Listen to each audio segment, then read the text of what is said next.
नहीं है, यह है। इसीलिए जो आत्म कल्याण के मार्ग पर होता है वो कभी वो आत्म प्रवंचना नहीं करता है। इसीलिए पतंजलि का सब कुछ है, क्योंकि राष्ट्र देवो भव की भावना के साथ में यह अभियान, यह आंदोलन, यह जन जन तक पहुंच रहा है।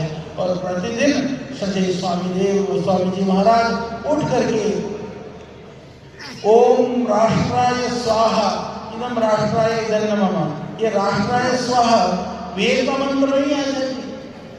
ये स्वामी जी ने आज से 25-30 साल पहले एक नया मंत्र बना दिया और हर रोज हवन में भी आहुति दिलाते हैं। कईयों को लगता है ये राष्ट्राय स्वाहा कौन सा वेद का मंत्र है? वो बाबा रामदेव वेद मंत्र का है, वो 5वां वेद। तो हाँ, ये पता होना चाहिए आपको कि वो भावना, वह ऊर्जा, आज में इतना कार्य हो रहा है तो आप सोच सकते हैं कि अंतर की जो चेतना है, अंतर की जो ऊर्जा है, अंतर का जो भाव है वो कितना गहरा होगा। तो उस गहराई को समझने का प्रयास करें, हम उस गहराई में उतरने का प्रयास करें। जितना जितना आप उतरते जाएंगे उतना उतना आपको बोध होता जाएगा। तो हम चीजों को कितना समझते हैं, वक्ता के कथन के अनुसार चीजों को नहीं समझते हैं, जीवन को कितना समझते हैं, बताने वाले गुरु जी के आधार पर जीवन को नहीं समझते हैं। हमको जितना जितना अंतर का सामर्थ्य का बोध होता है उतना उतना ही हम उन चीजों पर हमारी समझ बढ़ती जाती है।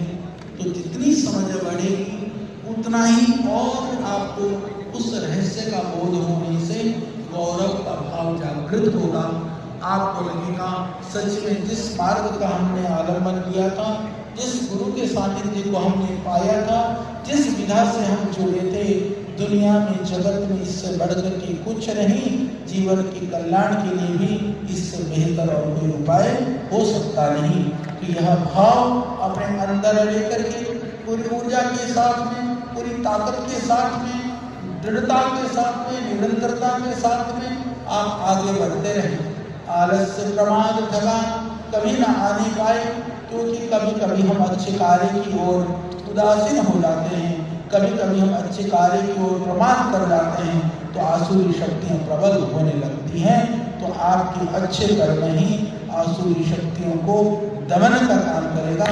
असुरों को मारने के लिए तलवार लेकर के पीछे नहीं दौड़ना है, और असुरों के लिए हमें अपने अच्छे कर्मों के द्वारा अपने आप के स्वयं क्रतुना संवदित